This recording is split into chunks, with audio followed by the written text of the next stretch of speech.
Salut tout le monde, on est en avril et vous devez probablement choisir le Master 1 que vous souhaitez intégrer à compter de septembre prochain. C'est une période stressante, il va falloir que vous puissiez vous poser les bonnes questions, que vous sachiez y répondre, que vous trouviez le master qui vous corresponde et que vous soyez retenu pour intégrer ce master. Vous allez passer des entretiens, vous allez envoyer des candidatures, bref, bon courage à vous.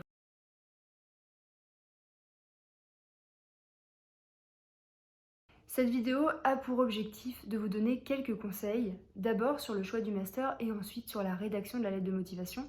J'espère que ça vous aidera.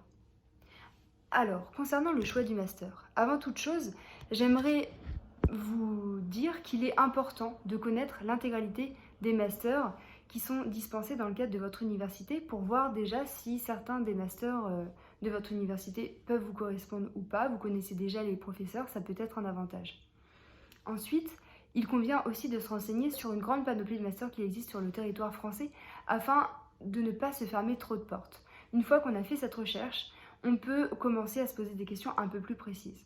La première question qu'on va pouvoir se poser, c'est celle de savoir si on se tourne vers du droit public ou du droit privé.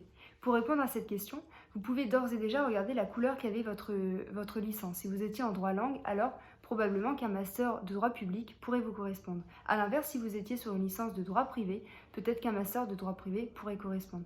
Et si vous ne savez pas comment répondre à cette question, si par exemple vous vouliez changer d'orientation, pas de panique, vous le pouvez, vous devrez simplement établir une cohérence dans le cadre de votre lettre de motivation. La deuxième question qu'on va pouvoir se poser, c'est celle de savoir si on doit partir sur un master spécialisé dans un domaine quelconque ou sur un master général. Alors là, il y a plusieurs choses à prendre en compte. Si par exemple, vous souhaitez passer un concours, je vous invite à regarder les matières qui sont importantes dans le cadre du concours ou de l'examen, afin de voir s'il n'existe pas un Master 1 qui correspondrait à la préparation de ce concours ou de cet examen. À titre d'exemple, je peux vous parler du Master 1 carrière judiciaire qui a des matières très communes avec les matières de l'examen d'entrée à l'école des avocats. Ça peut être intéressant quand on souhaite passer le barreau à la fin du Master 1 de s'orienter vers un Master qui nous prépare d'ores et déjà. Si vous ne souhaitez pas passer un examen ou un concours tout de suite, vous pouvez quand même vous poser d'autres questions pour essayer de répondre à cette question de savoir si le master doit être général ou spécialisé.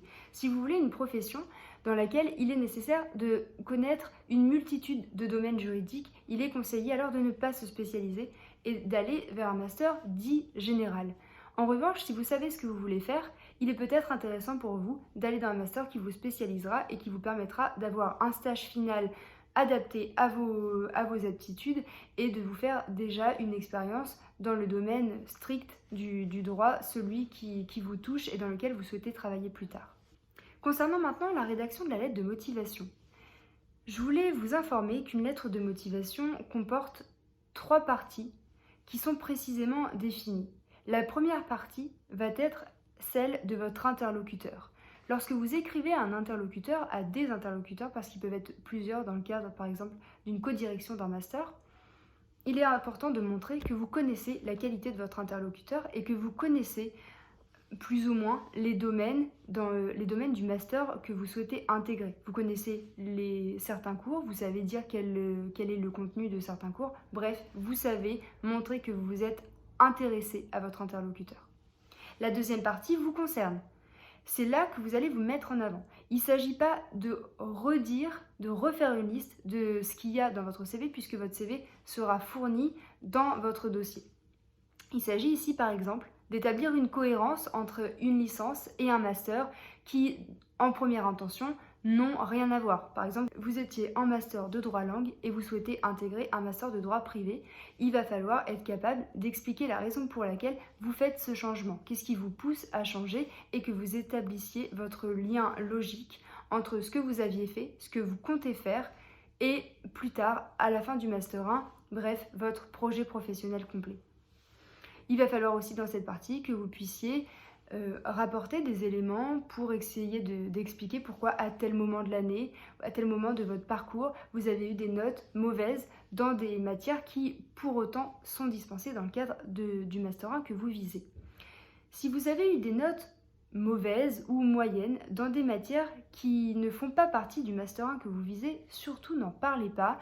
Il ne s'agit pas de tendre le bâton pour se faire battre. Vos interlocuteurs verront déjà vos notes dans le cadre de votre bulletin, de vos bulletins universitaires. Donc s'ils ne reviennent pas dessus, surtout n'y allez pas de vous-même.